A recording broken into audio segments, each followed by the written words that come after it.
নমস্কার বন্ধুরা, এখানে আমি একটি প্রিন্সেস কাট ব্লাউজ তৈরি করেছি।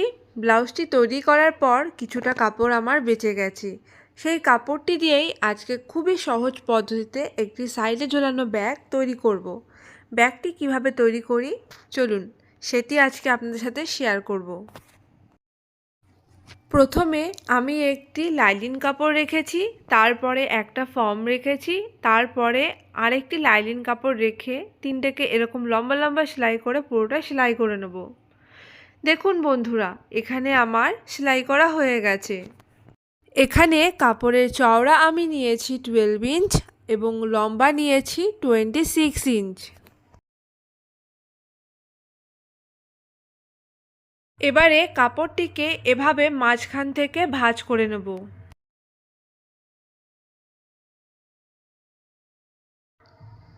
এবারে 5.5 ইঞ্চে এরকম একটা লম্বা দাগ টেনে নেব।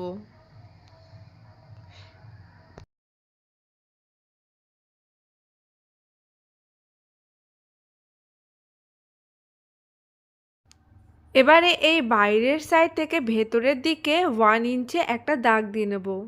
ওপরের দিকেও 1 ইঞ্চে একটা দাগ দিয়ে নেব। এবারে দাগ দুটোকে আমি এভাবে মিশিয়ে নেব এবং এই কোণের দিকে হালকা করে আমি গোলায় শেপ দিয়ে নেব।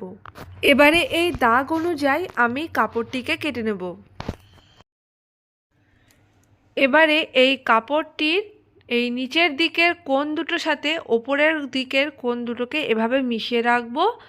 এবারে ব্যাগের বেস কাটিংয়ের জন্য এই নিচের দিক থেকে 1.5 ইঞ্চ বাই 1.5 ইঞ্চের একটা বক্সের মতো দাগ টেনে নিলাম, আর এই দিকের সাইড থেকেও 1.5 ইঞ্চ বাই 1.5 ইঞ্চের একটি বক্স মতো দাগ টেনে নিলাম। এবার এই চকের দাগ অনুযায়ী আমি কাপড়টিকে কেটে নেব।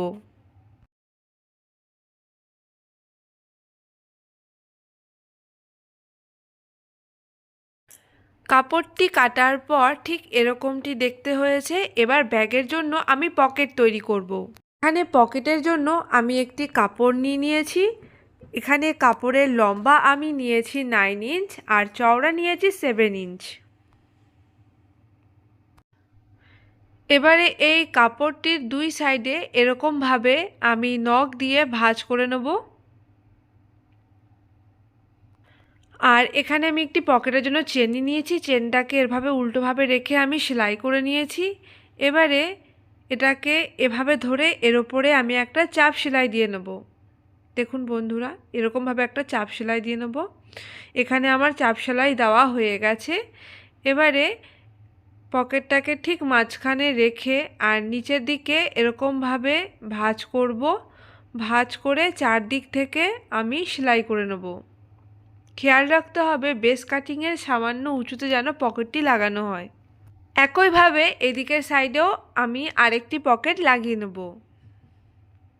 দেখুন বন্ধুরা, এখানে আমার পকেট লাগানো হয়ে গেছে।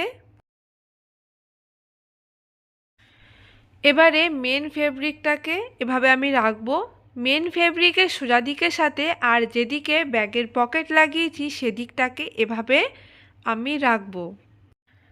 এবারে এখান থেকে ঘুরিয়ে আমি এতটা সেলাই করব, আর এই নিচের দিকটা আমি সেলাই করব না।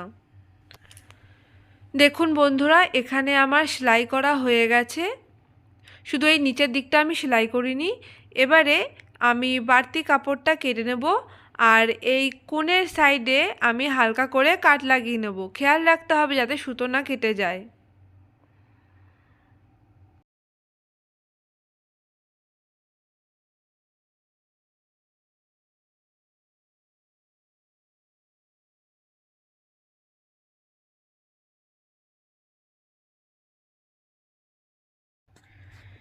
এখানে আমার কাট লাগানো হয়ে গেছে।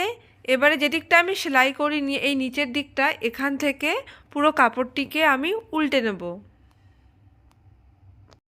এখানে কাপড়টিকে আমি উল্টে নিয়েছি, সুচ দিয়ে কোণগুলোকেও বার করে নিয়েছি। এবারে এই নিচের দিকে কাপড় দুটোকে এভাবে ভাঁজ করে সেলাই করব, আর এই সম্পূর্ণটা ঘুরিয়ে আমি চাপ সেলাই দিয়ে নেব।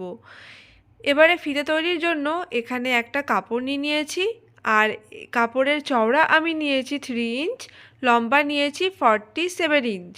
যদি আপনারা এই ব্যাগটি তৈরি করেন তাহলে আপনারা আপনাদের হাইট অনুযায়ী ব্যাগের ফিতেটি ছোট কিংবা বড় নিতে পারেন।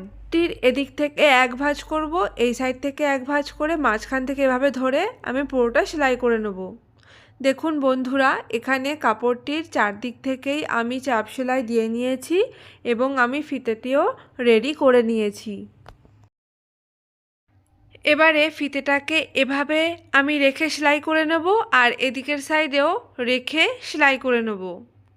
এখানে আমার সেলাই করা হয়ে গেছে।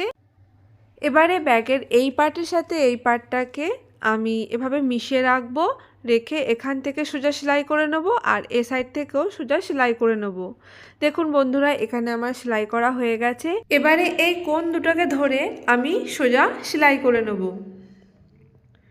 দেখুন বন্ধুরা, এখানে আমার সেলাই করা হয়ে গেছে। এবারে ব্যাগটাকে আমি সোজা করে নেব।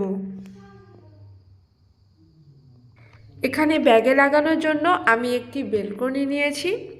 বেলকনি ব্যাগের ওপর পার্টে এরকম মাঝখান বরাবর আমি লাগিয়ে নেব।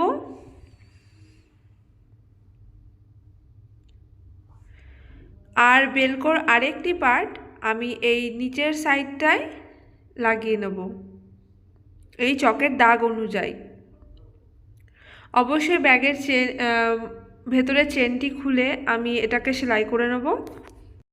দেখুন বন্ধুরা, আমার ব্যাগে বেলকো লাগানো হয়ে গেছে। ব্যাগটি আমার পুরোপুরিভাবে কমপ্লিট হয়ে গেছে আর ভেতরে অনেকটাই জায়গা আছে, দুটো পকেট আছে। আশা করি আজকের ভিডিওটি আপনাদের ভালো লেগেছে।